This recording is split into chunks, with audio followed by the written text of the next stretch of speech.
Most center consoles top out around 40 feet.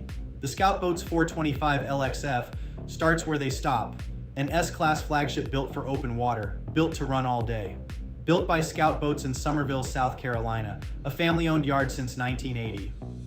The 425 LXF is hand-laid in carbon epoxy construction, vacuum-infused for a lighter, stiffer hull that holds its shape at speed. Power comes standard as twin Mercury 600s with triple and quad configurations available, up to 1,800 horsepower total. Recommended cruise power sits at 1,200 horsepower, fuel capacity is 545 gallons. Full performance data, top speed, cruise speed, and range is available at yachtspecsdirect.com.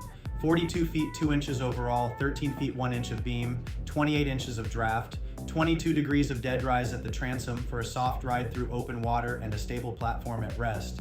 The 425 LXF carries a Seakeeper 4.5 gyroscopic stabilizer as standard equipment, not an option. A dynamic leaning post houses an electric cooler drawer at the helm.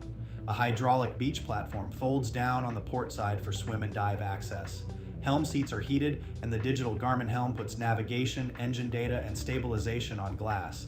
Below deck, the cabin trades nothing for comfort, a private berth, an enclosed head, and a finish level that matches the helm above. Bottom line, the 425 LXF is built for owners who run far from the dock and expect flagship comfort when they get there. For the full spec sheet, configuration options, and comparison data, visit yachtspecsdirect.com. I'm Tony from Minted Yachts. For additional information, feel free to email me at ts@mintedyachts.com or text me at 404-805-9819. New to yachting? Then grab our free buyer's guide at yachtbuying101.com. Please like and subscribe.